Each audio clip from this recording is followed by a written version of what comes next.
Bonsoir à tous, bonsoir les gens. Salut. Bonsoir. Bonjour. Les jours heureux, la web radio des Insoumis et des Insoumises, 8h, 9h tous les matins, 22h, minuit tous les soirs. Alors ce matin, vous étiez plus de 2000 à nous suivre, des dizaines, des milliers de podcasts écoutés, 6000 ce soir. Ça nous fait énormément plaisir. Merci beaucoup. Après des meetings, des déboulés, esprit de campagne sur YouTube, des hologrammes, on a décidé d'aller encore plus loin et de monter donc cette web radio avec Jean-Luc Mélenchon ce soir. Bonsoir Jean-Luc. Bonsoir, bonsoir. Bonsoir Jean-Luc. Jean-Luc, ça te rappelle quelques petits souvenirs à la radio? Oui. C'était il y a longtemps, mais tu te rappelles quand même? Oui, je m'en rappelle parce que je crois que la bataille d'Alésia a été terminée, j'étais déjà là. Et on venait d'inventer le feu, tout ça allait très bien. Et on a commencé les radios libres. À partir de 1981, le monopole qui existait auparavant a été annulé. Voilà. Et alors on a créé des radios locales. Carbone 14. Non, moi j'ai rien à voir avec Carbone 14. Mais tu parlais dans Carbone 14, dans cette web radio-là. Non, je rigole. Je plaisantais tout à l'heure avec vous sur Carbone 14, mais vous êtes tellement frais pondu que vous savez même pas ce que c'est. On est trop jeunes, Jean-Luc. Eh ben ouais. Alors, donc nous on faisait des radios libres, et puis ma radio elle s'appelait Radio Nord-Essonne. Et alors on menait une guerre terrifiante contre une autre radio qui s'appelait Radio Massipal. Et c'est pas la peine de rire. Hein. Ça fait guerre de tranchées un peu. Ouais. Oui, mais on y croyait parce que Massipal avait commencé à l'époque où c'était interdit. Et je participais à cette radio avant d'en créer une autre. Et à l'époque, il faut vous rendre compte que comme c'était interdit, les gens qui faisaient des radios libres étaient poursuivis. Il y avait des procès. Donc il y a eu un procès pour les animateurs de radio Massipal. Et puis, il y avait une radio nationale qui s'appelait Radio Riposte, qui appartenait au Parti Socialiste. Et François Mitterrand parlait dedans, comme moi je suis en train de le faire là. Et si bien qu'un jour, les policiers ont rappliqué, ouvert la porte du siège du parti, la cité Malesherbes à l'époque, à coups de hache, pour venir confisquer l'émetteur. Il ne devait pas avoir de procès, rassure-moi. Il y a eu un procès, je ne sais pas comment ça finit, je ne me rappelle plus. Et moi, pour ma part, que je sauve ma tête comme je n'aurai pas de procès. Non, c'est fini, maintenant c'est légal, c'est mieux d'ailleurs que ce soit légal.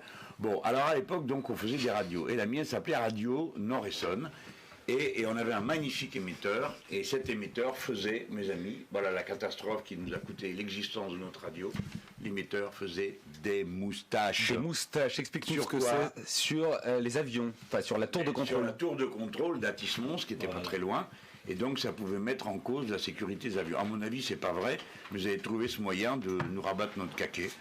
Alors, on a déplacé l'émetteur et tout le tremblement.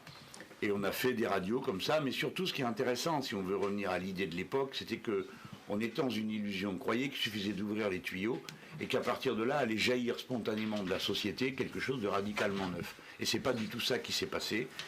Ce que on faisait passer dans ces radios, c'était dans le meilleur des cas un esprit, mais le reste du temps, il y avait un très grand conformisme culturel. Hein.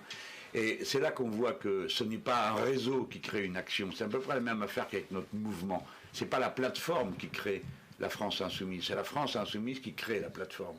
Et de même, le réseau de la radio libre n'existe que parce qu'il y a des gens qui sont disposés à l'entendre et qui en attendent quelque chose de... Et on a pu le voir ce matin, je le rappelle, vous étiez des centaines, plus de 2300 en direct alors qu'on venait de commencer. Et ce soir, ça promet, on rappelle ce hashtag jours heureux et puis un numéro de téléphone, vous pouvez nous appeler tout au long de cette émission jusqu'à minuit, 07 86 58 16 39, 07 86 58 16 39 et ce hashtag jours heureux. Christian Rodriguez autour de cette table. Christian, quel sera ton programme ce soir? Ouh là là, ce soir, ça promet beaucoup de choses. Alors moi, je suis surtout pour vous raconter qu'il y a encore une fois une nouvelle idée, ça s'appelle mélenchon.fr. Et c'est quelque chose, mélenchon.fr, c'est la possibilité de nous aider à téléphoner partout, à convaincre les gens qui sont aujourd'hui encore indécis, mais surtout les gens qui disent mais comment je peux vous aider à la campagne, mais voilà, vous avez les Mélenchon. Mais dis pas tout, c'est un teasing en fait. Voilà. Autour de cette table également, Romain qui était déjà là ce matin, le programme ce soir. Romain. Moi j'aurai une petite chronique des Inctox en deuxième partie de soirée où je vais m'attaquer à Dominique Seux, Gattaz et Macron qui ont lancé une riposte commune contre la France Insoumise ces 2-3 derniers jours. On va avoir de quoi leur répondre. Ta tête a changé d'un coup, Jean-Luc. Oui, parce que j'ai eu écho un peu de tout ça. On va voir ce que tu as à en dire, ami. On va en parler. Juste avant de passer la parole à Johanna qui nous a préparé une petite revue de la journée. Qu'est-ce que ça te fait, Jean-Luc, d'être derrière un micro, dans la radio, du mouvement que tu portes? On va toujours plus loin encore dans le processus, finalement.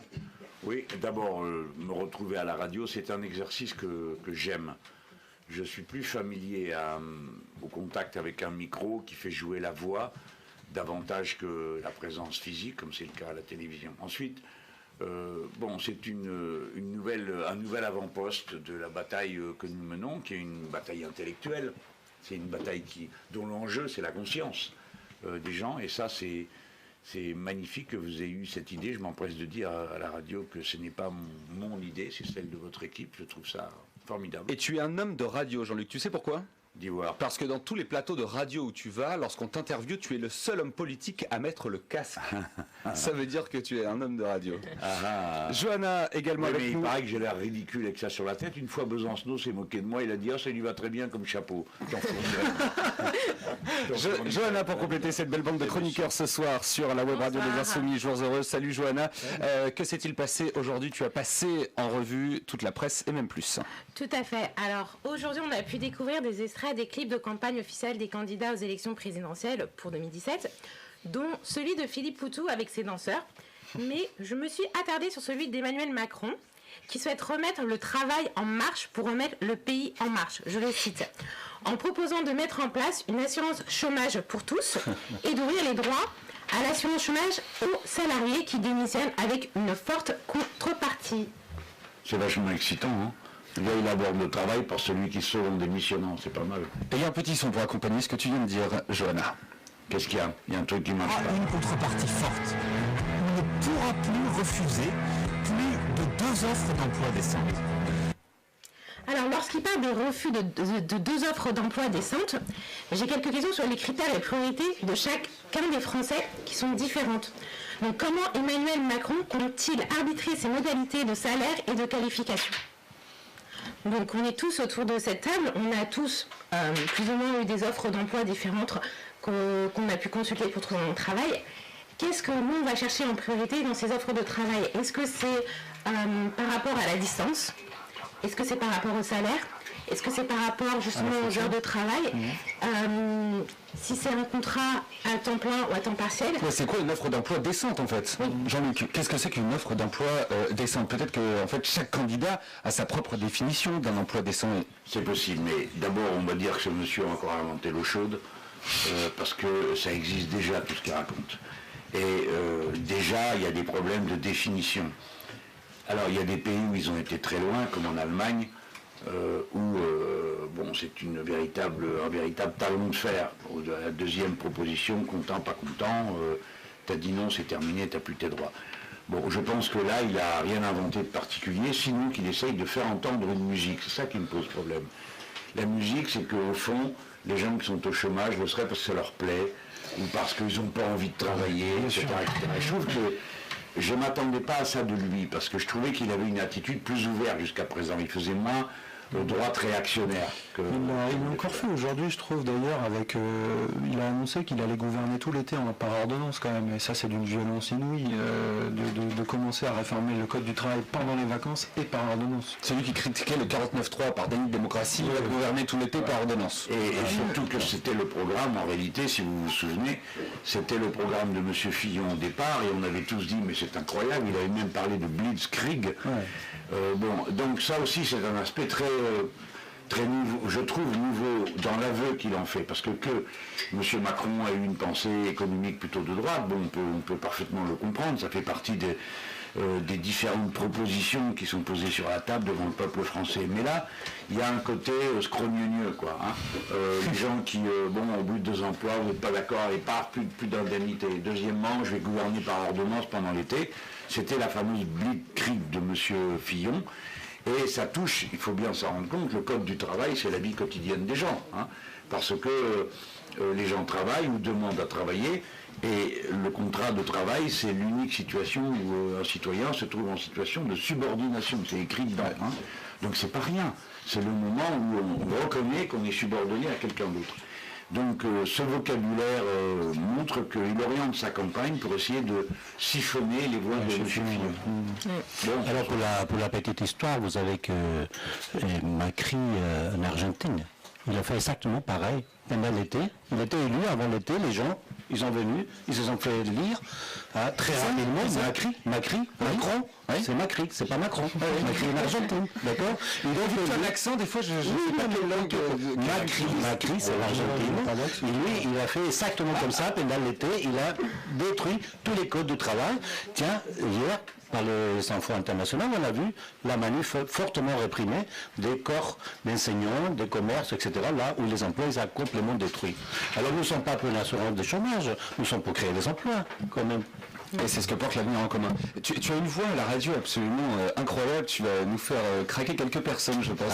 Oui, si vous avez peut-être des choses à dire à Christian Rodriguez, hashtag jours heureux, hashtag ça me prend la tête, je vois bien. Bon, écoutez. La suite de la revue de la journée, Johanna, avec justement François Fillon.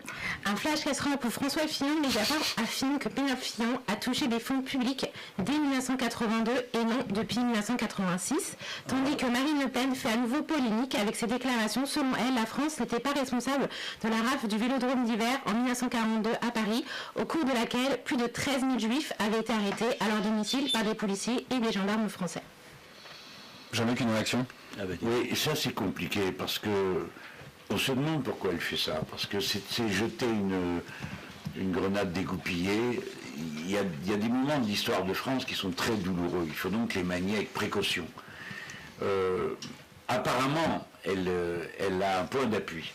C'est que, en effet, le gouvernement républicain avait été aboli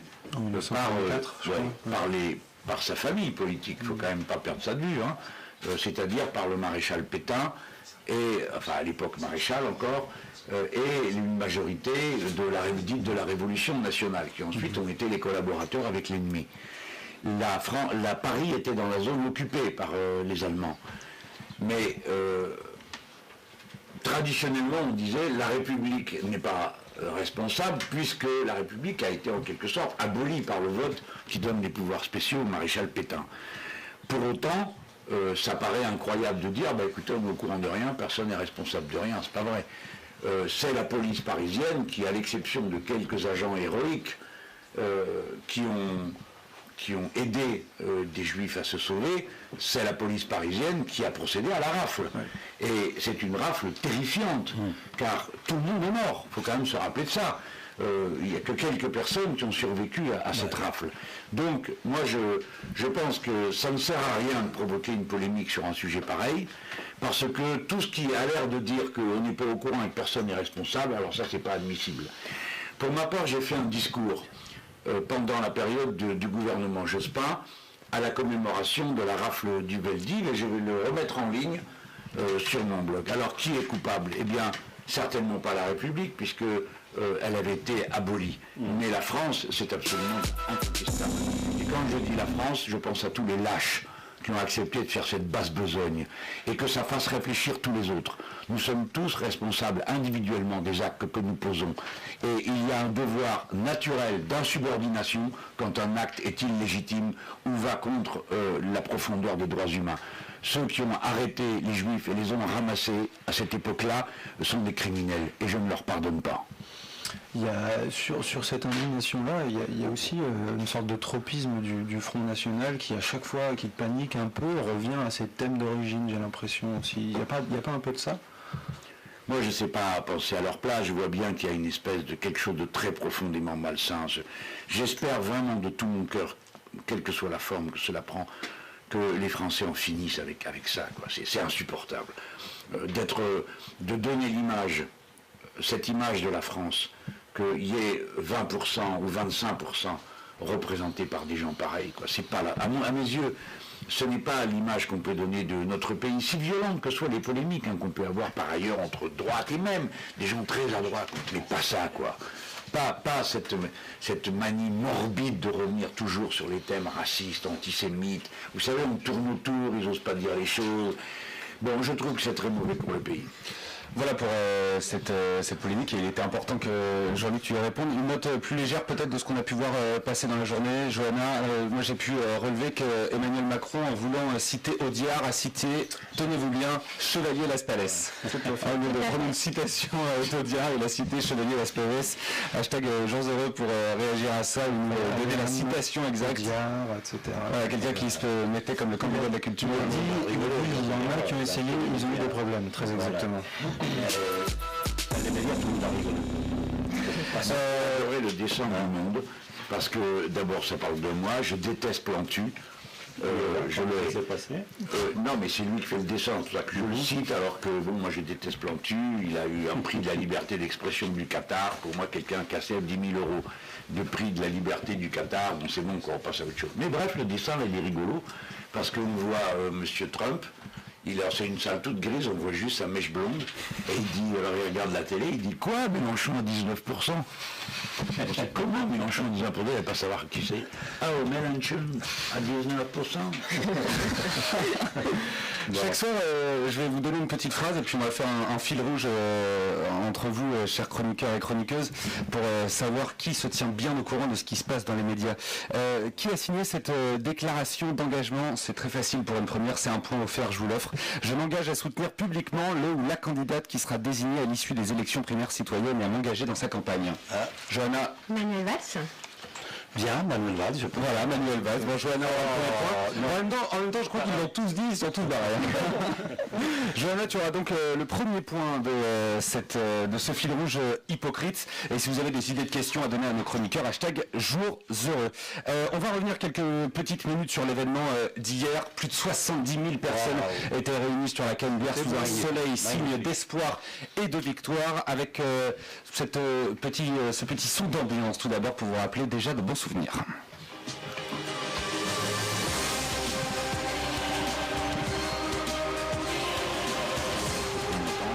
Je crois pas que c'était le son d'ambiance de générique de Game of Thrones. À Marseille, on dirait un générique. On peut peut-être parler en parlant de tout ça, on peut parler de Fiscal Combat qui fait un carton sur les réseaux sociaux entre autres. Romain, un mot de Fiscal Combat, on a réussi à dépasser le score de Milan de ce matin, là, 1 million et quelques, mais je crois que le pot commun est bien parti pour être rempli, effectivement. Discord, c'est les volontaires sur internet qui ont donc créé comme ça, complètement bénévolement évidemment, ce jeu vidéo où on peut expliquer peut-être le principe. Le principe il est simple, c'est ces gens qui se baladent dans la rue et qui croisent pêle-mêle on va dire des oligarques, Pierre Gattaz, Christine Lagarde, Jérôme Cahuzac, pardon. Il les secoue, il y a des euros qui tombent et tout ça va au pot commun puis ça finance notre programme, donc il y a un but ludique. Et au fur et à mesure des niveaux, on a de plus en plus de personnalités et puis l'argent qu'on récolte va au pot public pour financer de nombreuses choses. Touchant un mot Jean-Luc, par rapport à Fiscal Combat, et c'est incroyable, une initiative où les gens de ce collectif, Discord, on l'a dit, créent de nombreuses choses, en l'occurrence dernièrement ce jeu vidéo. Oui, c'est une des particularités, des caractéristiques de la campagne que nous menons. Ou avec qui il y a un problème de son? Il n'y a aucun problème. Il y a un petit problème.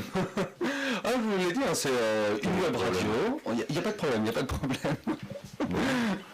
Alors, qu'est-ce qu'il faut faire maintenant là? Je réponds. Réponds à ma question, Jean-Luc, Discord. Alors, donc, Discord Insoumis est une des manifestations d'une réalité politique extrêmement profonde. C'est pour ça que je vous en parle avec beaucoup de sérieux. Ce n'est pas une affaire de communication. Le mouvement La France Insoumise est un réseau qui a permis que se connectent, que s'auto-organisent des gens qui étaient disponibles pour cette auto-organisation et qui en avaient à la fois la culture commune, qu'ils ont empruntée à des films vus ensemble, à des situations particulières vécues ensemble, et qui donnent à un moment donné, qui s'expriment à travers une plateforme et des réseaux qui leur permettent d'exister. Et pour moi, qui en ai fait la théorie dans le livre L'ère du peuple, le signal que le mouvement serait en adéquation avec quelque chose qui serait dans les profondeurs de la société, c'était précisément qu'émergerait quelque chose qui viendrait d'elle-même et se mettrait en réseau. Discorde insoumis est une émergence spontanée. Nous n'avons jamais appelé à la constitution de Discorde insoumis. Nous n'avons jamais donné de consigne politique à Discorde insoumis. Se sont auto-organisés et ce mécanisme-là, dont vous devez en mesurer l'incroyable fécondité. Parce que il faut voir comment tous ces gens qui sont en moyenne, je crois, assez jeunes, sont en accord idéologique. Ça ne veut pas dire ils n'ont pas une discipline de parti, comme on le disait autrefois, mais ils ont une rigueur intellectuelle qui les met en phase les uns avec les autres et fait qu'ils ont 9 fois sur 10, peut-être 10 fois sur 10, personnellement, je ne les ai pas encore vus en erreur. Le bon réflexe, au bon moment, la bonne répartie, la bonne expression, soit par un visuel, soit par une blague. L'humour joue un très grand rôle, et moi je crois beaucoup à l'humour comme vecteur de la pensée politique. Donc, Discorde insoumis, c'est un phénomène sociologique, politique, culturel absolument incroyable. Ce n'est pas une petite chose dans ma campagne. On peut dire, bon, moi évidemment, je les vis comme une sorte de troupe d'élite, hein, qui marche devant. Comme ça maintenant. Bah oui, ils sont là, qui trouvent beaucoup de choses, mais ça veut dire quelque chose par rapport à la société française et à sa jeunesse.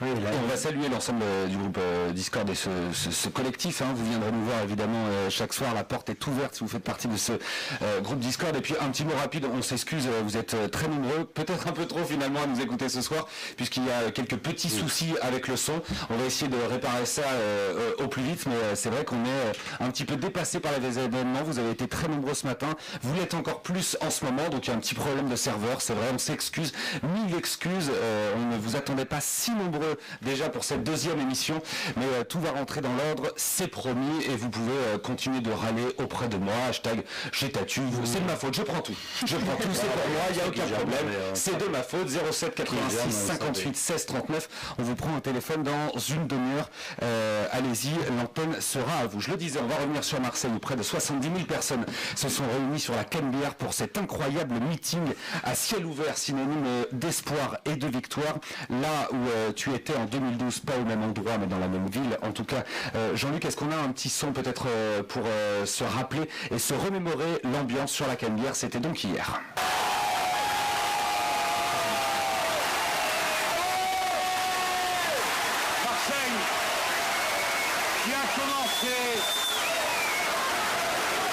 Marseille qui a commencé il y a 2600 ans parce qu'une femme d'ici a préféré à tous ses autres prétendants un immigré grec qui venait de débarquer.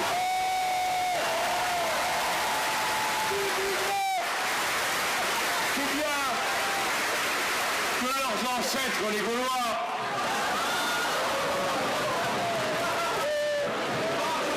avant de devenir les enfants des sans-culottes que nous sommes tous, ont écrit leur premier texte en grec, Madame Le Pen.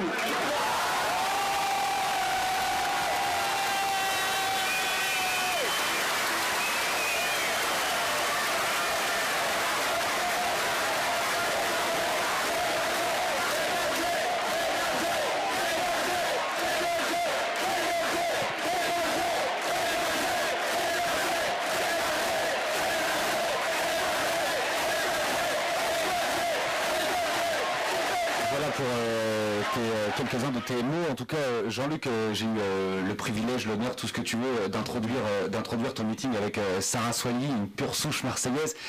Et j'étais pas le seul, j'ai discuté avec beaucoup de monde sur place. Un mot sur l'émotion, il y avait énormément d'émotions hier. Un peu plus que dans les autres meetings. Je ne sais pas l'expliquer, je ne sais pas. Il y a des gens qui ont eu cette expression, cette impression. Toi, tu étais sur place, hein, Johanna? Oui, moi j'étais ce qui se passe pendant le meeting. Qu'est-ce qu'on peut dire de cette émotion-là qui a envahi ces milliers de personnes qui étaient réunies sur la Canebière? Alors moi j'avais la chance, c'était juste devant la scène, donc j'étais directement en contact avec le public, donc j'étais au service d'ordre, et il y avait des jeunes qui n'avaient même pas 18 ans, qui avaient 17 ans, qui étaient vraiment sous le coup de l'émotion, même s'ils ne pouvaient pas voter, ils se disaient je suis là, je veux faire partie de cette aventure, je veux inciter les autres à voter. Il faut savoir qu'ils ont attendu très longtemps sous le soleil à Marseille. Vous êtes très chaud, les gens sont arrivés très tôt pour être aux premières loges. Et merci en tout cas d'être venus si nombreux hier. Jean-Luc, un mot sur ça, sur l'émotion quand même hier qui était palpable quand même dans la foule au début, au milieu et à la fin de ton meeting. D'abord, il y a la circonstance particulière de Marseille. C'est une ville qui a une sorte de palpitation spontanée qui englobe tout ce qui arrive. C'est-à-dire qu'au bout d'un moment, elle vous met à son diapason. Ensuite, nous n'étions pas relégués un peu, comme nous l'avons été en 2012 sur la plage du Prado, qui était magnifique, hein. C'est pas le sujet. Mais nous étions sur le Vieux-Port. C'est un endroit magique. C'est là qu'est née Marseille.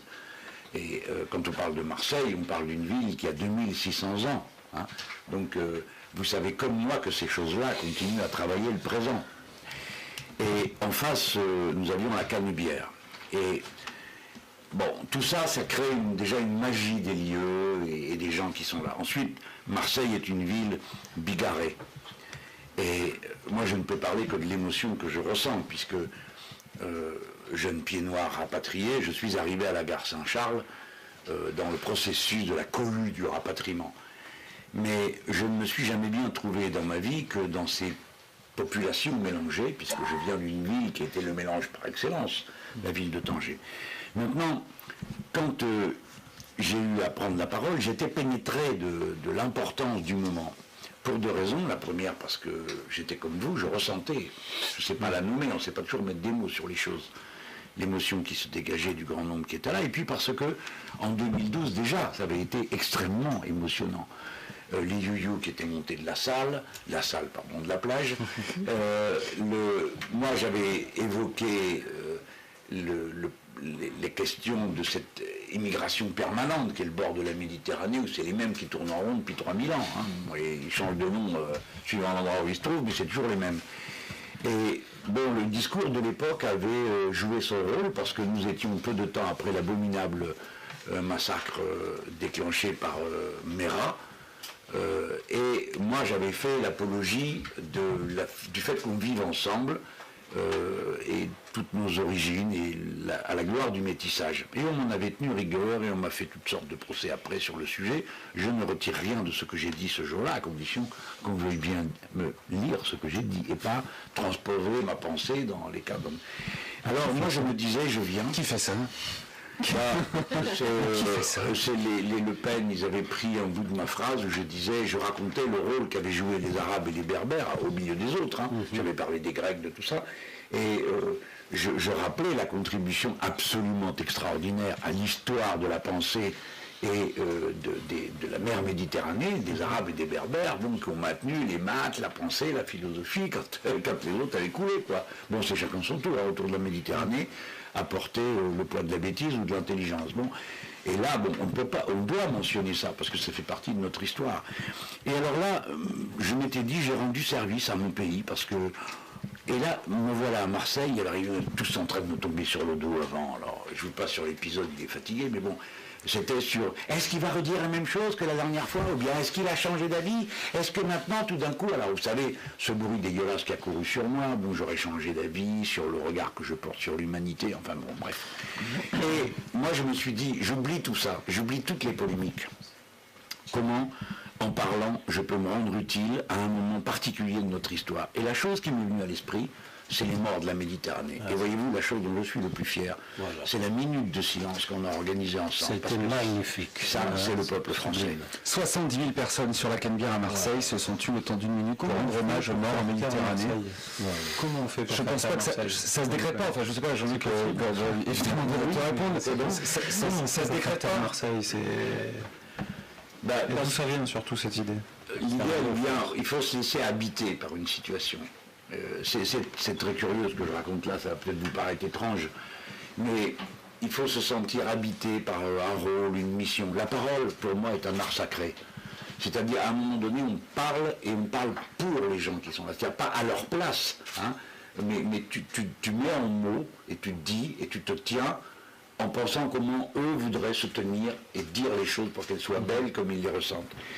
Et c'est le rôle de l'orateur de pointer les sujets et de leur trouver un dénouement heureux, si j'ose dire, heureux avec des guillemets, c'est-à-dire un dénouement positif.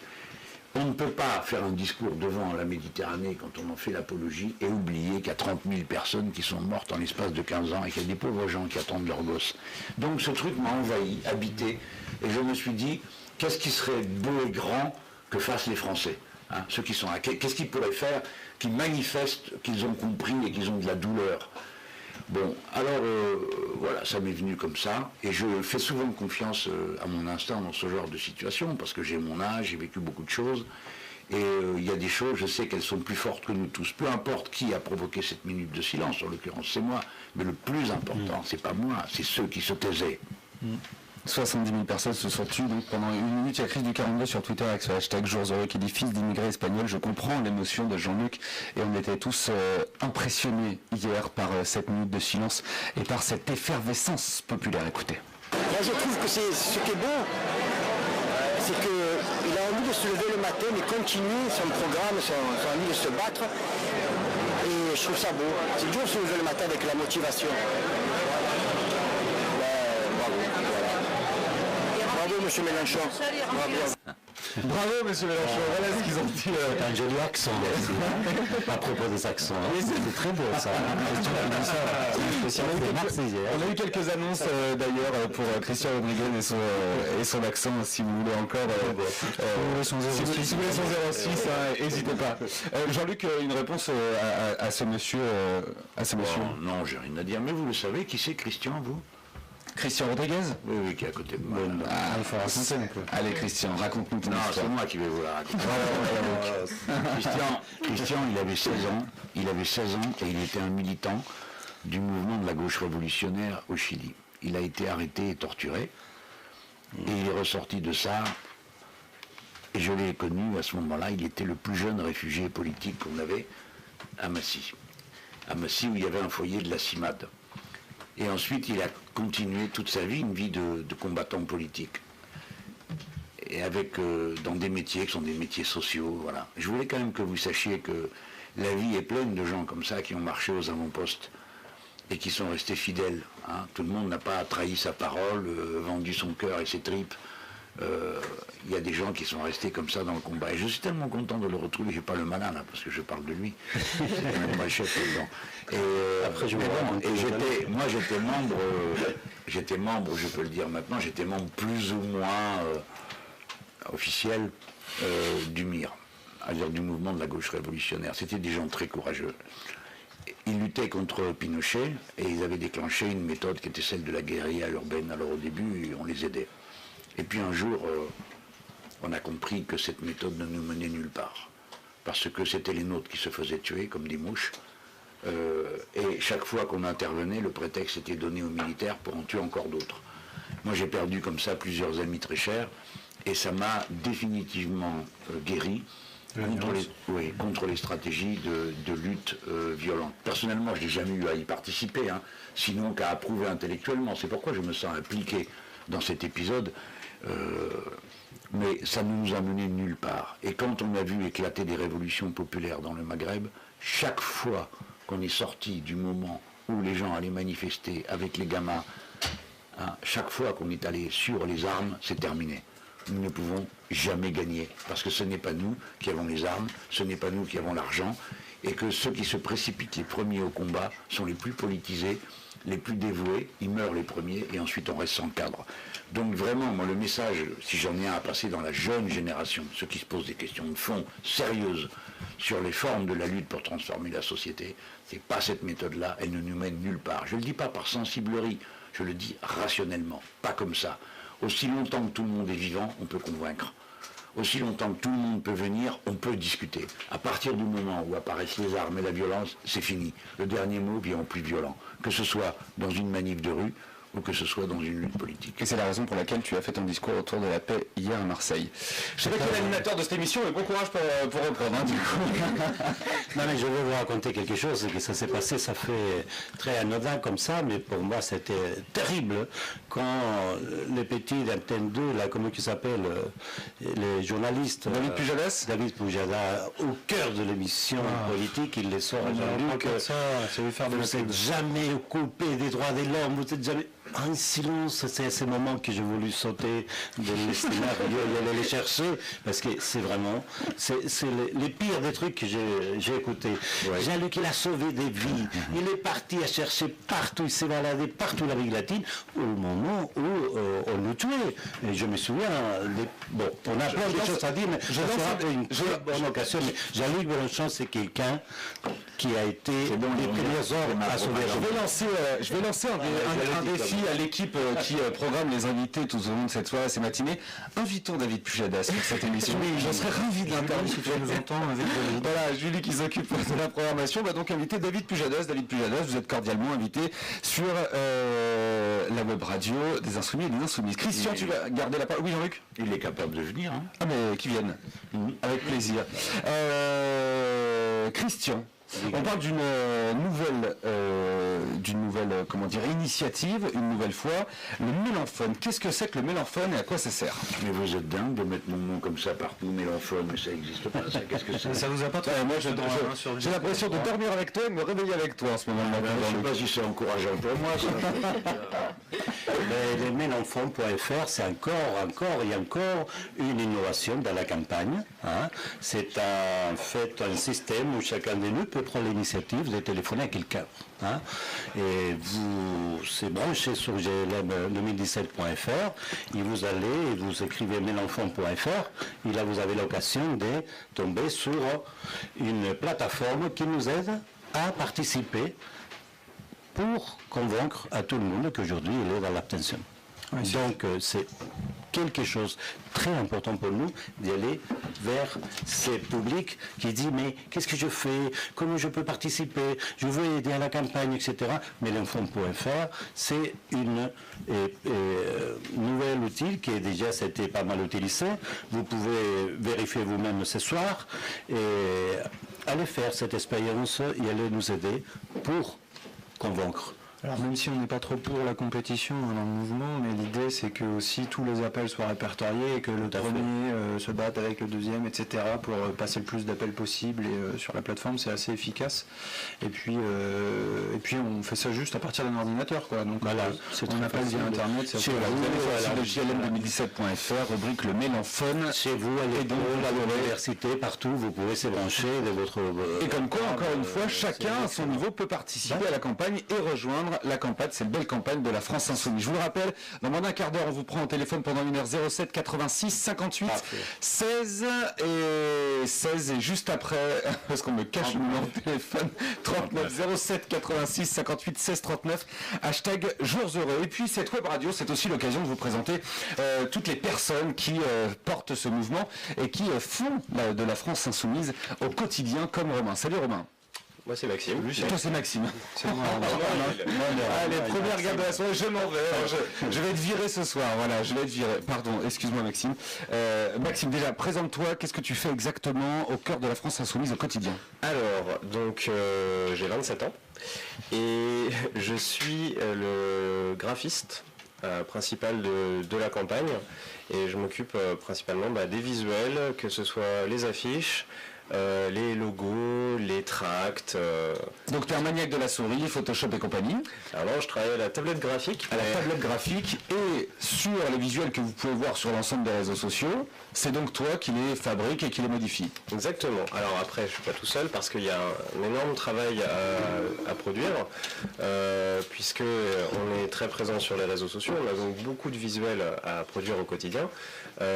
Les affiches aussi, ça a été un gros travail tout au long de la campagne. On en a produit quand même beaucoup. La dernière en date étant bien sûr l'affiche officielle. En plus de ça, on a un besoin aussi en motion design, en habillage graphique pour nos vidéos, que ce soit pour notre émission Esprit de campagne ou pour aussi les lives qu'on fait. Donc on a une production pour les meetings, on a une production pour les lives que des meetings, etc. Ouais. Donc c'est une production qui est constante et qui est très importante, je pense, pour la communication de la campagne. Qui ont une grande consommation de pizza d'ailleurs, j'ai l'impression. C'est vrai qu'on est tous en train de prendre 10 kilos en face de manger des pizzas tous les soirs. Jean-Luc, niveau alimentation, tiens voilà des petits secrets de campagne aussi qu'on peut avoir de la part de Jean-Luc Mélenchon. Niveau alimentation, là en ce moment tu es partout, tu cours partout, tu te lèves très tôt, tu te couches très tard. Ça va? Ça se passe bien? Oui, tout ça est très bien organisé et maîtrisé. Je m'amuse de voir ici ou là apparaître des articles sur le thème « Il est fatigué ».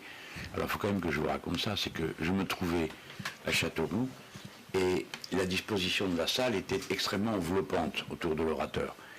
Et chacune de mes phrases, il y avait un gars qui hurlait derrière moi un truc ou un autre. Bon, évidemment, personne n'arrive à tenir un discours où vous ne lisez pas, je ne lis pas. Hein.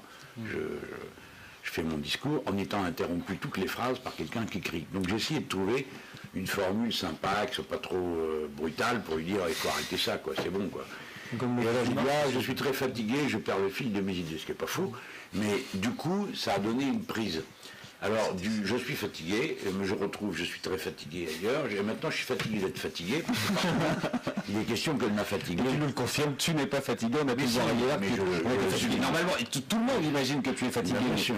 Mais c'est pour dire que comment dans une campagne, la moindre aspérité peut produire un discours. Mais je veux dire un mot sur ce que fait Maxime.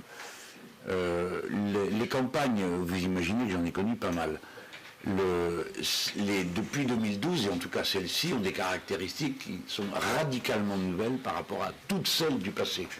C'est notamment l'importance des plateformes, de l'Internet et de tout ce qui est visuel. Autrefois, le seul visuel d'une campagne, c'était l'affiche. Donc l'affiche jouait un rôle culturel, jouait un rôle émotif tout à fait central. L'affiche, maintenant, ça compte, mais c'est rien par rapport à la masse de ce que vous déversez en matière de visuel et l'importance que prend la vidéo par rapport au texte. Là, le littéraire que je suis et qui approuve cette évolution, c'est-à-dire pour moi, il n'y a pas de contradiction, il n'y a pas l'un et au-dessus de l'autre. Hein. Il y a une écriture vidéo. Moi, je sais reconnaître certaines personnes d'après leur vidéo. C'est donc un grand changement culturel à l'intérieur des campagnes électorales qui finit par refléter quelque chose de la société. Ce qui me fait rigoler, je termine là-dessus, c'est le nombre de grands généraux qui ignorent absolument tout de cette réalité. Je vous donne un exemple pour qu'on comprenne bien. Imaginez-vous, il y a 15 ans ou il y a 20 ans, un type à qui on aurait dit « Alors, et vos distributions de tracts sur les marchés, comment ça se passe ?»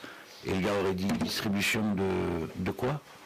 Des tracts. Ah oui, vous voulez dire des papiers avec des choses écrites dessus? Oui, oui. Ah bon? Oui, oui. Et les marchés? Pourquoi les marchés? Ça y est, j'ai fait mes courses. On lui dirait, ah ouais, d'accord. Vous êtes sûr que vous faites de la politique? Bon, et bien maintenant, vous avez des gens qui ne savent pas, ils croient que l'Internet et que les réseaux sociaux, c'est un truc de jeunes. D'accord? Donc ils confient ça, moyennant des sommes folles, à des jeunes. Qui évidemment ça donne strictement rien parce que encore une fois c'est pas le réseau qui crée l'action, c'est l'action qui fait naître le réseau. Et ça, cette différence culturelle là, elle est abyssale. C'est-à-dire que ceux qui n'ont pas franchi cette étape-là ne la franchiront jamais. Ils ne comprennent pas de quoi il s'agit. De même, quand je dis les jeux vidéo, vous avez toujours des gens qui me regardent de travers, non mais il est fou, pourquoi il raconte ça? C'est pour faire bien avec les jeunes. Pour la raison qu'ils pensent que les jeux vidéo, c'est du 15-20 ans. Ils ne savent pas que c'est 35 ans la moyenne d'âge. Hein. Donc ils ne comprennent pas la signification culturelle particulière du jeu vidéo. Hein. Il ne faut pas entendre que le mot jeu ou le mot vidéo, il faut entendre tout l'univers du jeu vidéo. Donc ça, je crois que notre campagne, ce qu'elle a, c'est qu'elle est en phase avec cette réalité-là. Mais ce que je veux dire, c'est que cette réalité n'est pas minoritaire dans la société. Ce qui est minoritaire, c'est le contraire. C'est ceux qui ne savent pas que ça existe. Un petit coucou aussi à toute l'équipe qui s'occupe de tout ça avec toi. Vous êtes nombreux à bosser de manière acharnée au quotidien. On est 3 principalement, donc je passe le 3, c'est nombreux, hein. C'est un collectif déjà.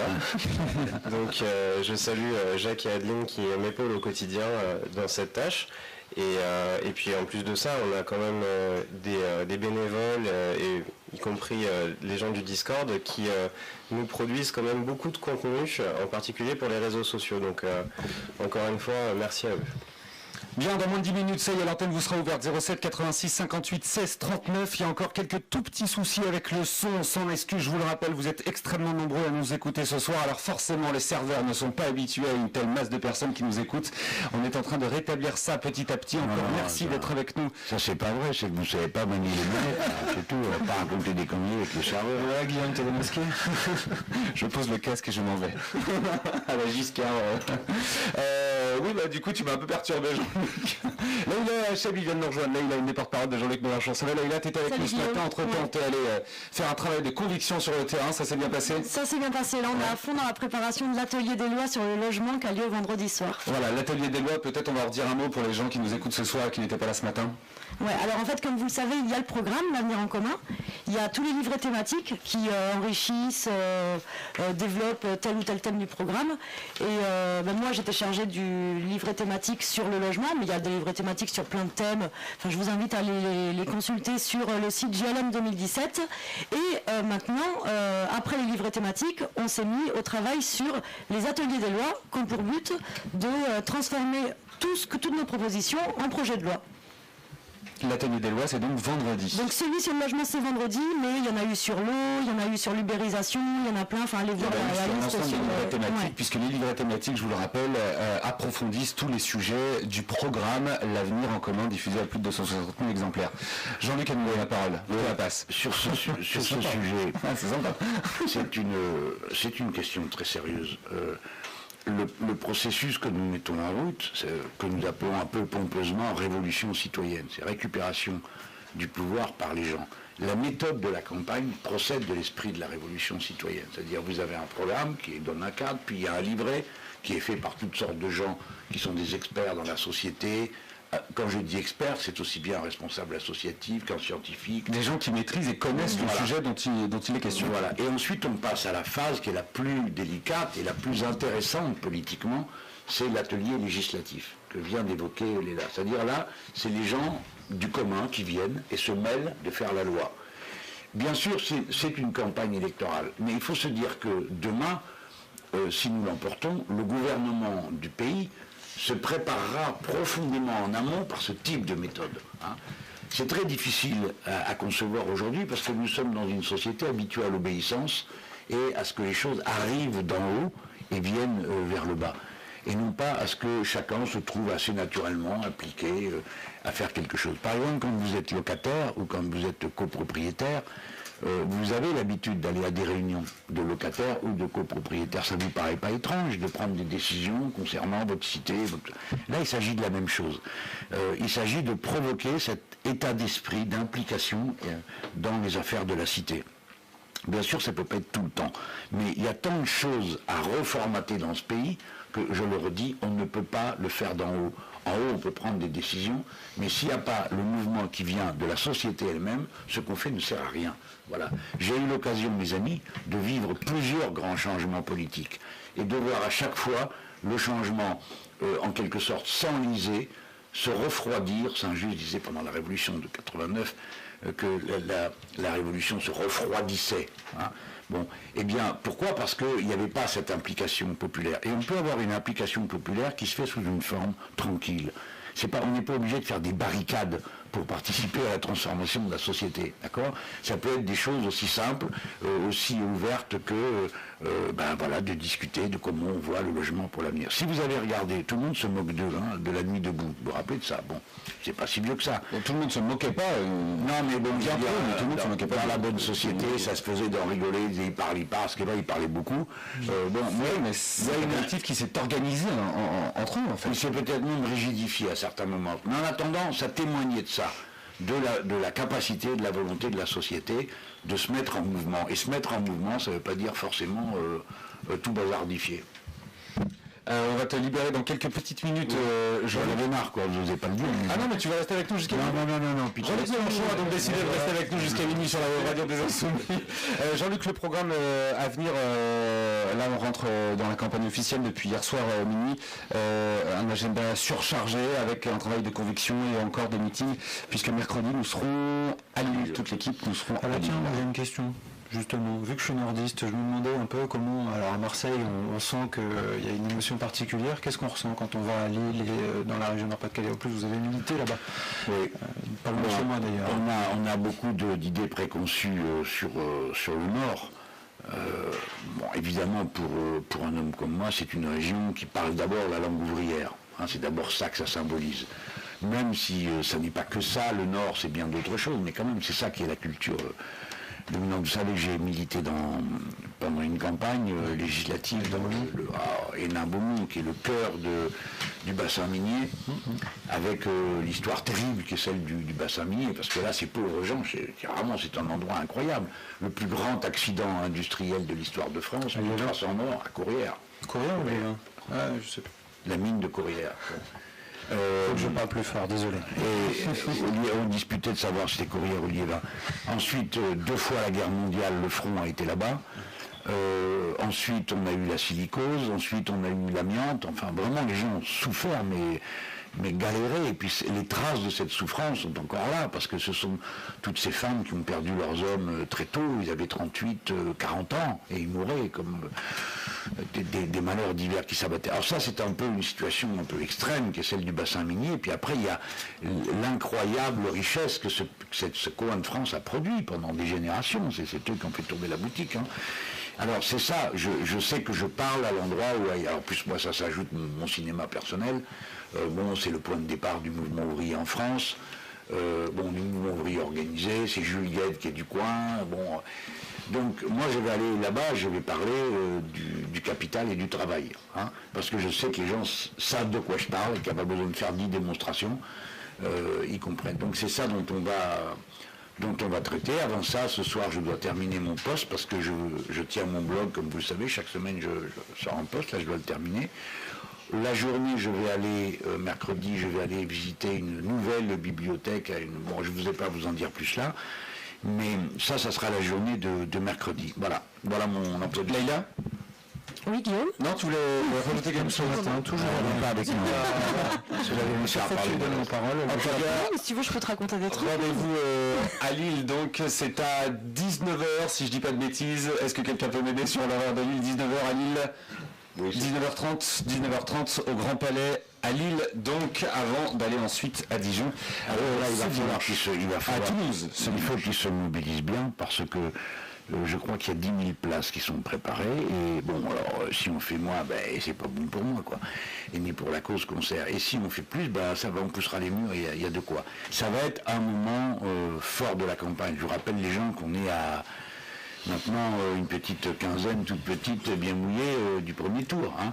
Donc tout compte. Et chacun d'entre nous participe à la campagne. Il n'y a pas que moi qui fais les discours, il y a aussi tous ceux qui sont là. Voilà. Et on vous attend nombreuses évidemment à Lille mercredi à 19h30 au Grand Palais. Jean-Luc Ontlibert, merci beaucoup. Tu repasseras nous faire un coucou d'ici dans ces 15 jours. Oui, on va voir si vous progressez bien. Bien, merci. Bon courage. On aura l'occasion de te retrouver. Merci beaucoup Jean-Luc. On reste ensemble jusqu'à minuit. 07 86 58 16 39 #jours heureux. Et puis une petite respiration musicale. Je vous l'annonce pas. Écoutez, c'est surprise.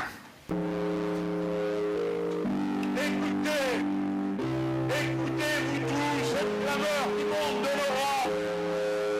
Le son n'a pas de nom, comme le bruit du vent dans les feuilles, comme celui de la pluie sur le pavé. Ce son n'a pas de nom, mais il est un signal, celui de la force du peuple quand il surgit dans son histoire.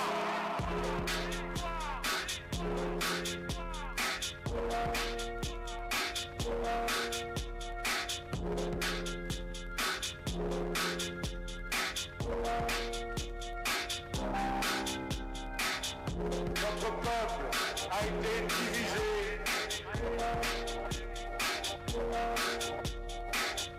Notre peuple a été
chemin de son harmonie avec l'écosystème naturel. Notre patrie commune à nous tous, les êtres humains. C'est maintenant qu'il faut montrer ce que vaut le peuple souverain. Il faut que les bulletins de vote donnent le coup de balai qui les fasse tous sans exception dégagés.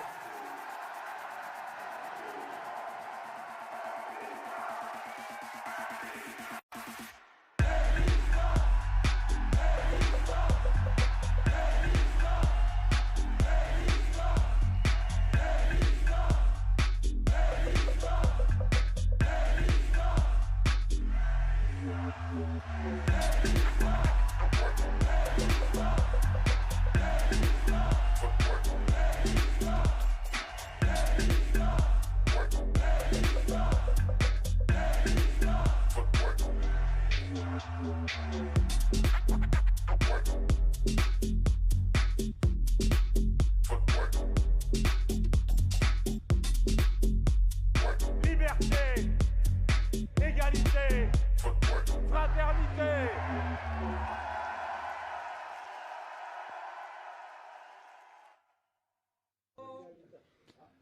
Merci d'être avec nous. On est ensemble tous les matins de 8h à 9h et de 22h à minuit sur la web radio. Les jours heureux, la web radio insoumise.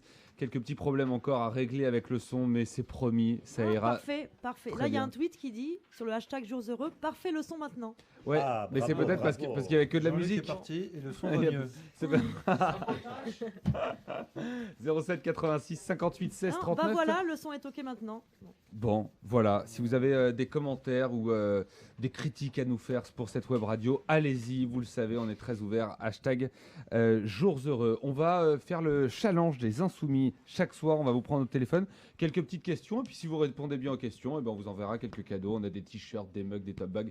On est comme ça. nous. Hein, on est comme Allô, ça. allô. On a donc peut-être quelqu'un avec nous déjà. Oui, non? Est-ce qu'on peut me dire? Oui, Guillaume qui est avec nous, c'est ça? Alain. C'est Alain. Anne. C'est Anne. Salut Anne. Bonjour Anne. Salut, Anne. Tu es d'où Anne? À côté de Toulouse. Tu vas mais donc c'est venir loin, ça. assister au meeting de Jean-Luc et de la France Insoumise ce dimanche? Et pique-niquer, puisqu'il y a un pique-nique organisé avant. On va être très nombreux à pique-niquer. Le pique-nique est à 15h précisément. Tu vas avec qui Anne? Ouais. Bravo. Bien, parfait Anne. Est-ce qu'on t'a expliqué un peu le principe du challenge des Insoumis? Quelques questions, et puis si tu réponds bien aux questions, on t'enverra quelques petits objets comme des mugs ou des t-shirts entre autres. Un peu la pression, on va voir si les chroniqueurs et chroniqueuses ont réponse à cette question.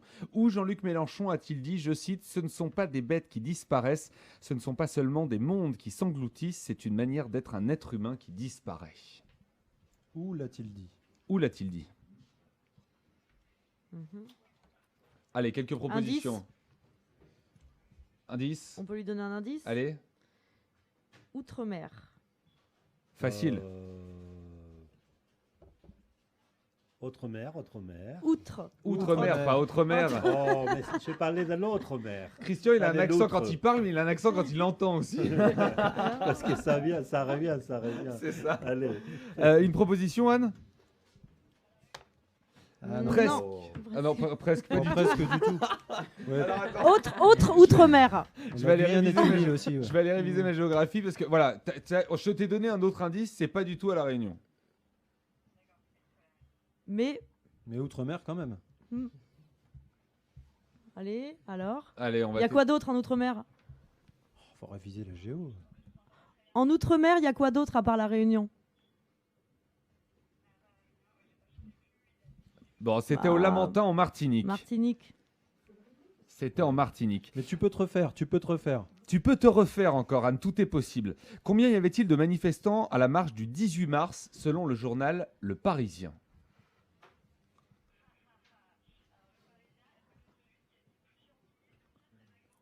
Je l'avais pas vu celui-là qui a dit plusieurs milliers. Non, mais c'est pas le Parisien. Non.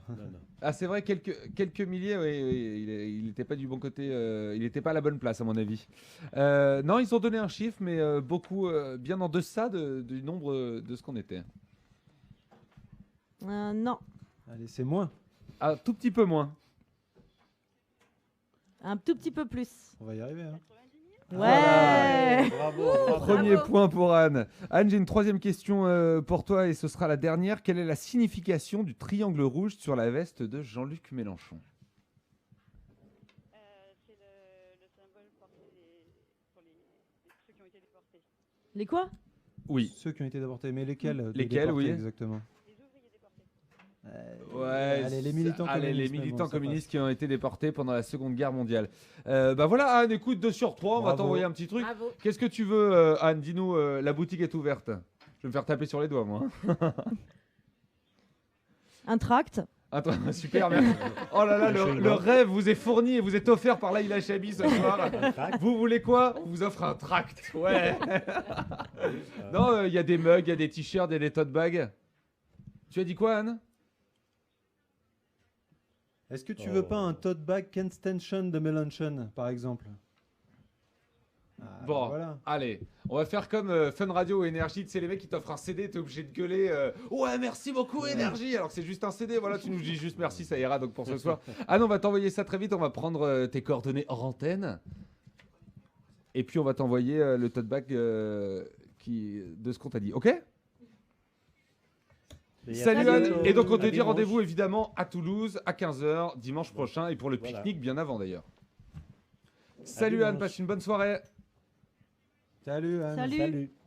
07 86 58 16 39. Évidemment, l'antenne est à vous, cette web radio est à vous. Hashtag jours heureux pour réagir à cette émission. Laïla qui tweet beaucoup. Qu'est-ce que tu... Non, je regarde les tweets justement. Et alors, qu'est-ce que ça dit? Alors, il y a plus de tweets sur le son. C'est bien. Il y a un qui dit ma voix préférée c'est Laïla. Ça c'est. Mais voilà, c'est une belle Menteur. qualité. Je t'aime, Laïla, tu es toujours pareil. Voilà, Laïla, tu es la plus belle, tu es magnifique. Non. Depuis ce matin, tu m'as éliminé ma journée, tu continues à éliminer ma soirée. Voilà. Zouzou 38. Est-ce qu'il y a eu quelques réflexions pour notre Brigitte Lay de ce soir, Christian Rodriguez? Notre quoi? Je savais que ça allait être C'est toi la Brigitte. Non mais c'est que tu as une voix très sexy. Ah bon? Oui, tu as une voix très sexy, vraiment à la radio. C'est le félin. Alors on a latin, quelqu'un qui dit je voulais appeler pour deviner le montant de la valise, mais un certain François aurait déjà pris tout l'argent m'a-t-on dit. Qui a dit ça sur Twitter? C'est Gads. Gatzve. Alors Gatzve, vraiment, merci de ta vanne. Si t'en as d'autres, n'hésite pas. On les dira tous les soirs parce qu'elle était quand même bien bonne celle-là. Bravo. Si t'as d'autres vannes, Laïla, vas-y. Je vous les dirai, mais là pour l'instant. Fais-nous rire, tiens, Laïla. Moi? Raconte-nous une blague, Laïla, merde. Non, vous me prenez de court là, laissez-moi réfléchir. Un petit tour du programme pour demain. Qu'est-ce qui va se passer demain, Christian? Les programmes de l'émission de Jours heureux. De la journée? Demain, la journée, c'est une activité intense parce que partout, ça s'organise nos derniers jours de la campagne. Et je ne sais pas si vous avez l'occasion de regarder un peu ce qu'il y a dans les quartiers de la France insoumise, mais 200, 300 personnes qui viennent, qui cherchent des matériels, qui payent ces matériels, c'est impressionnant. Les gens, là, tu parles des gens qui viennent au siège de campagne. Impressionnant. Mais tout ça, ça suppose aussi qu'il y a beaucoup de monde en train de tracter, de faire des actions traditionnelles, il n'est pas traditionnel, et les actions innovantes qu'il y a tous les jours. Donc demain, c'est une journée ça promet encore, comme aujourd'hui, et comme hier, à Marseille, une partie, mais au niveau national, je pense que tout le monde, on le sent, on nous appelle. Qu'est-ce qu'il passe des choses dans cette campagne? Magnifique, bravo. C'est une sacrée campagne, et on parlait de Lille tout à l'heure. Si vous voulez avoir de la place dans le Grand Palais, venez très tôt, à mon avis, parce que ça s'annonce une nouvelle fois grandiose, ce meeting, et la salle a une grande capacité, mais une capacité limitée. Et si jamais vous ne pouvez pas rentrer dans la salle, ne vous inquiétez pas, des écrans extérieurs seront installés pour que vous puissiez suivre en live cet exceptionnel meeting qui s'annonce. Laïla? Non, bien, je me disais bientôt il va falloir dormir sur place, faire comme pour la préfecture, quoi. Pour aller chercher les papiers, oui. Non. c'est vrai, Ah oui, t'as non, raison. t'as pas de problème de papier, Oui, Guillaume, oui, non, c'est pour mais ça. lui, Ah oui. Dijon, T'as Ah jamais oui, accompagné de sans-papier à la Dijon, préfecture voilà. ou oui. ou J'ai y fait aller d'autres tôt. choses, mais je n'ai pas fait ça, c'est vrai. Voilà, C'est T'as vrai. pas besoin de te justifier, on te juge pas, Guillaume. D'accord, je me mets très mal à l'aise. là. Non, mais j'ai fait des choses militantes Oui, pour mais des t'inquiète, non, mais associations c'est aussi. bon. Selon Mais, Leïla, si non, t'as mais pas idée d'immigrer, du coup, c'est je suis que t'es pas- pas prêt pour être dans le mouvement. De toute façon. J'ai pas ma place dans la campagne, c'est Non, ça mais tout ça pour dire que les meetings, oui, bientôt va falloir dormir sur place devant pour être sûr d'avoir une place. Voilà. D'accord, ça y est, j'ai compris. Merci beaucoup, Laïla. Tu me diras quand tu feras des trucs comme ça que je puisse comprendre. Johanna, tout va bien? Oui, tout va Tu bien. seras à Lille mercredi? Alors moi, je serai à Lille mercredi, tout à fait. Bien. Non, moi j'y serai pas, j'y serai du cœur, T'es mais un- je pense qu'on va gérer la radio en fait. Donc, Voilà, c'est ça. Nous, on sera là. T'es interdit de On sera meeting là. en fait. Ouais, je suis interdit de meeting pendant toute la campagne, c'est triste à mourir. Non, j'ai quand même fait le 18 mars, j'ai fait la plus belle. 18 mars, qui était la marche pour la 6ème République entre la place de la Bastille et la place de la Pourquoi République. La plus belle, c'est pas encore fini. Attends, Ah, tu vas oui, voir. c'est vrai, t'as Tu raison. vas voir dans 5 régions. Avec les 20 5 000 endroits hologrammes et différents, tout. l'hologramme, ça promet. Hein. Alors peut-être J'ai un tweet Allez, drôle. vas-y. Il faut appeler François Filoff pour savoir faire du off, puisque le François Fillon deviendra Filoff après l'élection. Oh là là là là là là. C'est Un philosophe, tweet hein. de Ifa Jacques. Bon, bravo. Alors Ifa Jacques, pareil, hein, si tu as des vannes, tu peux nous les envoyer chaque soir. Elle était encore pas mal. Celle-là, on va finir par faire un one-woman show de la France Insoumise avec toutes les vannes que vous allez nous envoyer. Hashtag jours heureux. Allez-y, on dit tout à l'antenne, il n'y a aucun souci. Oui, vas-y, Bon, j'en ai Laïla. un autre, hein, du coup, un Bah, tweet si tu de... veux, on s'en va, on arrête de se parler. un tweet de Dedi0363 qui dit « Bonne idée cette radio, vous êtes tous azimuts, vous occupez l'espace, le terrain, les écrans, les ondes, bravo !» On est partout. Ça, c'était un truc de félicitations, c'était pas forcément une vanne. Non, c'était pas une vanne, mais Ouais, c'était un d'accord. tweet sympa. Bien. On a une rubrique avec toi, Romain, la rubrique Allez. Désintox. On va y aller, non Bah ouais, tiens, on va y aller. Chaque soir, on va prendre une actualité et puis on va la passer à notre désintoxeuse. Je viens d'inventer ça là, d'un Ouais, coup comme ça. C'est Comme quand ça, même comme ça. magnifique comme expression. C'est pas très français, mais bon, passons. Antoine, t'es sur le coup? Jingle. Oui, mes amis, l'heure est grave. Les gens paniquent, ils perdent la raison. Partout, ils se précipitent au supermarché pour acheter pêle-mêle pâtes, farine, bidons d'eau et denrées de première nécessité. En bas de chez moi, des files immenses se forment au guichet SNCF pour réclamer un billet vers Hambourg, Berlin ou Cologne. La France a peur, mes amis. Je vous le dis tout net, la France panique. Mais tu es bien sûr de ce que tu dis? Ah non, je déconne. Non, la France a pas peur. C'est la France de la caste qui a peur, en fait. Et elle panique même. Il ne vous aura pas échappé, cher Guillaume, que les horoscopes nous mettent bien. Genre vraiment bien, quoi. Et même nous, à la France insoumise, si on n'y prenait pas garde, on pourrait se laisser griser. Hein. On est quand même plutôt chantonnant en ce moment. Reste que ces sondages ne font pas plaisir à tout le monde. Ça veut dire quoi? Ça veut dire qu'il y en a qui seraient pas ravis de notre accession au pouvoir? Ouais, mais figurez-vous que l'on a pu observer un phénomène assez rare ces derniers jours. Une sorte de convergence d'intérêts de classe qui est parvenue à dégainer ses flèches les plus acides contre nous et notre candidat. Tenez-vous bien, Dominique Seux, Gattaz et Macron sont sortis de leur tanière pour s'en prendre à nous comme un seul homme. Et en un sens, nous voilà rassurés. Si ça commence à faire de l'huile dans la caste, c'est qu'on a dû suffisamment secouer le cocotier du capitalisme financiarisé et que les noix de coco y sont tombées, mal réveillées qu'elles sont par une chute vertigineuse. Tu compares Macron, Seus Gattaz à des noix de coco, d'accord, mais dans quel but? C'était un peu gratuit ça, non? Ah non, c'est juste pour vous dire que je m'apprête à les briser en deux. Commençons par le petit Dominique. Vous savez, celui Je viens qui... de comprendre la vanne. Et voilà, t'y es, c'est bien. J'agis un peu à retardement. J'ai pas compris, moi. Ah merde, ah, bah, tu vois, ça me rassure là, tu comprends pas tout de suite. Noix de coco brisée en deux, comme ce qu'il va faire avec Seus Gattaz. Ah. Il va les briser en deux, il va mettre des taquets quoi. Ah oui, d'accord. ouais. Là, tu l'as, c'est bon? Non, mais j'ai compris, mais je m'attendais à un truc un peu plus fin. En fait. D'accord, donc tu es en train de casser en direct Non, à la mais- radio. Comme ce matin, tu remarques qu'elle a pas changé d'attitude. Ce Non, c'est matin, ça. c'était la même chose. Mais je vois qu'il y a un petit truc qui se passe. Il y a un petit truc qui se passe. Ouais, mais entre c'était vous. pas entre Non, nous. je suis plus réveillée que Guillaume, ce matin. Enfin, bon. Alors bon, pour reprendre Allez, sur enchaîne. Dominique, vous savez celui qui psalmodie ses refrains ordo-libéraux tous les matins. Ce matin même, il se lève tout guiré et vient nous dire que le projet de Méluche est lunaire, que c'est le miroir aux alouettes et que derrière ce projet, il y a la fin de l'euro. Ce qui prouve déjà qu'il n'a pas lu notre programme, hein, soit dit en passant. En gros, c'est grave, parce qu'il y a une augmentation massive des impôts, dit-il. Ce qu'il oublie de préciser, c'est que l'augmentation des impôts, elle ne vaut que pour ses potes riches, ses copains gones et autres capitaines d'industrie, comme ils aiment à les nommer. Nous, ici, on les nomme les rentiers. Hein, mais lui, c'est des capitaines d'industrie. Avec sa neutralité bien connue, il nous a quand même dit texto que nos programmes étaient ludiques. C'est tout ce qu'il mérite, le ludisme. Ne vous détrompez pas, les amis. Ce faux compliment n'est là que pour adoucir une chronique acerbe et orientée qui conclut sur un procès à peine voilé en légèreté. Heureusement que ça ne passe pas sur le service public. J'en aurais du mal à déglutir mon quinoa. Bon. Du coup, tu vas peut-être nous préserver pour la vérité. Passons à la deuxième noix de coco, ton pote Macron. Alors mon pote Macron, il s'est exprimé dans le Figaro. D'ailleurs, on passe un petit big up à Serge, hein, le condamné qui se pavane toujours au premier rang des meetings de Fillon. Donc selon le Figaro, Macron sonne la charge contre Mélenchon. Bon, s'il sonne la charge comme il cite Ayam ou Audiard, il n'a pas fini de patauger, le pauvre. Hein. Mais cet apprenti sorcier nous fait l'honneur d'attaquer notre politique de défense.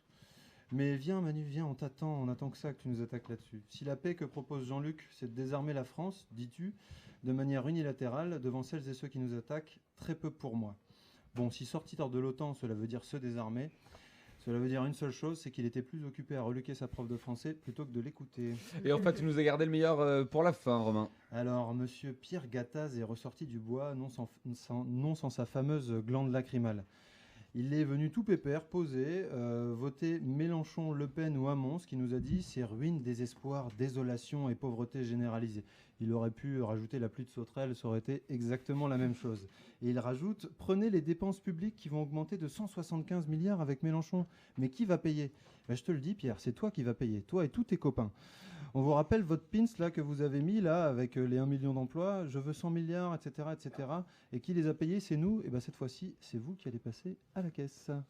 Merci beaucoup Romain Desintox. C'est donc chaque soir sur la web radio des Insoumis et des Insoumises, les jours heureux avec Romain. Alors, vous le savez, ce soir, c'est vrai qu'on a des petits problèmes de son. Sans excuse, ça ira mieux demain matin. Je vous le promets, on sera de retour dès 8h. Et en termes de vanne, il y a Winston Smith qui a dit pour la prochaine fois pour la radio, il faut qu'on remette le chon. Tu l'as, Laïla, c'est bon. Oui, j'en ai une autre. J'ai une vanne de Matt du Peuple, Boris Bilia, qui dit ce soir, c'est pas RTL, c'est RRL, Radio Roue Libre. C'est un peu ça l'idée, ouais. Pas mal. Mais c'est comme ça. Le clash des chroniqueurs chaque soir, chers chroniqueurs, chères chroniqueuses, des points si vous arrivez à répondre à ces questions. Il suffit de répondre aux questions. Je viens de le dire, ça fait 2 fois, c'est pas grave. Il y a des problèmes de son et des problèmes d'élocution. Et voilà, c'est comme ça. On est debout très tôt puisqu'on est rentré très tard de Marseille hier soir et on s'est levé très tôt pour débuter et lancer cette web radio. Le clash des chroniqueurs. Attention, de quel programme est issue cette mesure indispensable et visionnaire pour nos jeunes ? Ouvrez les guillemets. Former le caractère en enseignant les arts martiaux à l'école. Waouh, c'est un candidat un peu ésotérique ou pas ? Oui, écoute, je me un garde petit candidat, dirons-nous. Il n'y a plus de petits candidats depuis hier soir minuit, monsieur Romain, puisque nous sommes en campagne officielle dorénavant. Alors, qui a mis ça dans son programme, former le caractère en enseignant les arts martiaux à l'école ? Est-ce que c'est quelqu'un qui se bat contre des ours avec ses mains ? Non, mais en même temps, il y a 11 candidats, donc tu peux Jean Lassalle. en citer. Oui, non. Laïla. Ah, si, au Laïla. pif. Ouais, bah c'est ça. Bon. Laïla C'est Chabi facile de reprendre les idées de ses petits copains. Premier point donc pour Laïla. Non, moi j'avais déjà eu un point tout à l'heure. Ah oui, c'est vrai, elle avait eu le premier point tout à l'heure. C'était un autre jeu, il faut suivre. À un moment donné, on va pas s'en sortir. Qui a dit la guerre, c'est moche ? Macron. Non. La guerre, c'est moche. Le feu, ça brûle. Charlie et Lulu. Non. Un candidat ? Une personnalité politique. Non, pas candidat à l'élection présidentielle. Une ou un élu, en tout cas. De droite, de gauche, on est sur quel bord politique ? On est sur de la droite bien rouge. Ah, de la droite bien rouge. Ça veut dire très très à droite, quoi. On brûle, quoi, tu vois. La droite bien brune, en fait. Voilà, c'est ça. Comment s'appelle tiens, je l'ai. C'est une femme. La guerre, c'est moche. Oui, Quelle femme ? c'est une femme qui a blonde. dit ça. Mais c'est oui. Blonde. Oui. Attends. Marion Maréchal Le Pen ? Non, ce n'est pas elle. Elle n'est pas du Front National. Non, elle est du parti Les Républicains. Nadine Morano ? Oui, Nadine Morano. Deuxième point pour Laïla. Nadine Morano. Alors moi, il y a un truc dont je me rappelle. Je l'ai laissé parler, moi je savais qu'il était. C'est pas vrai ça. Quel grand seigneur, ce Christian. Il y a un événement dont je me rappelle, puisque je travaillais à Canal+ à cette époque-là. C'était Nadine Morano qui était l'invitée sur le plateau de la matinale. Et vous savez, Caroline Roux, qui était la journaliste politique, faisait un j'aime, j'aime pas. Et à l'époque, il y avait eu la polémique avec Carlos Ghosn et l'affaire de l'espionnage industriel de la part des Chinois, si je me souviens bien. Et la journaliste Caroline Roux demande donc à Nadine Morano j'aime, j'aime pas, Carlos Ghosn, tous coupables. Nadine Morano avait juste à répondre non, Renault, tous coupables. Renault, tous coupables. Et là, de manière très sérieusement, elle déclare, je cite, cette chanson de Renaud, je ne la connais pas. Donc elle n'avait pas compris, alors que c'était quelque chose qui était dans tous les journaux, c'était la polémique depuis 48 heures, et elle pensait qu'on lui parlait de Renaud et d'une nouvelle chanson dont elle ne connaissait pas le titre. Sur Nadine Morano, il y a un compte parodique Twitter qui existe sur elle, qui est très très drôle, qui s'appelle Nardine Morano, et qui est très très très drôle. Très drôle. Je vous encourage à aller le voir. C'est ça, et si vous êtes à l'origine de ce tweet, venez, on vous paye l'avion, le train, l'hôtel, tout ce que vous voulez. Ou là, on est en train de me faire les gros yeux.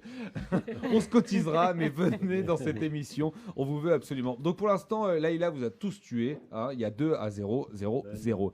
Qui a gagné en 2016 le Grand Prix de la punchline politique avec cette phrase « Mon intelligence est un obstacle ». Ah si, ah merde, comment il s'appelle C'est un vrai politique qui a dit ça.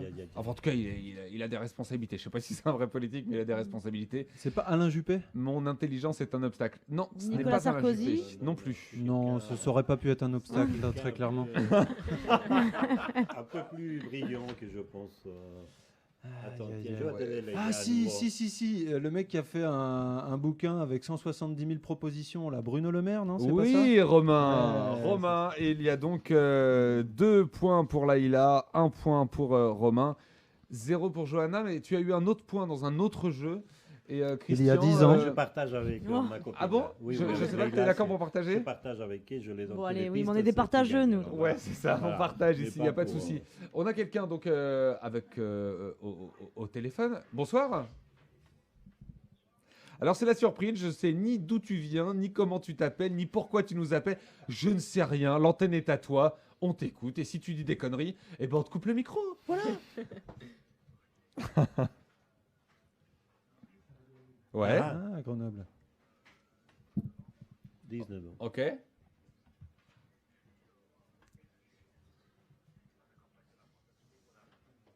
Et qu'est-ce que tu fais ? Tu es dans un groupe d'appui ? Tu milites dans un groupe d'appui ? Ah, carrément. Wow. Voilà, à 19 ans. Ça c'est un autre Et c'est la première fois que tu t'engages en politique ? Tu as quel âge, toi ? Tu kiffes ? Il a 19 ans, je crois. Il a 19 ans. Waouh, bravo. 19 ans, candidat. Quelle est l'ambiance à Grenoble en ce moment ? On rappelle que l'hologramme sera à Grenoble. Oui, j'ai eu peur de dire une bêtise. Oui, c'est ça. Il y aura un meeting, le dernier meeting de la campagne du premier tour aura lieu donc le mardi 18 avril à Dijon. Et en hologramme dans 6 autres villes de France, 5 en métropole et la 6e à La Réunion.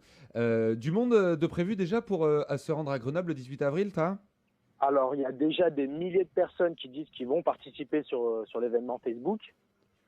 Et puis, Grenoble, c'est un peu une terre de gauche, donc ça ira très bien. Donc, il y aura du monde. Bon, parfait. Il y aura du monde. Bon, eh ben écoute, merci beaucoup de nous avoir appelés. On a vraiment décidément des petits problèmes de son Peut-être ce il veut soir. nous dire quelque chose, là. Oui, mais peut-être qu'on l'entend pas très bien aussi. Oui, on t'entend. Tu voulais rajouter quelque chose, Tara ? J'en profite. Oui. Non, mais c'est Taïev, non ? Oui, pardon. on organise, dans l'Isère, on organise un concours photo. Un concours photo. On a lancé un concours photo des chiens et des chats insoumis. Donc c'est sur le site Mélanchat, Mélanchien.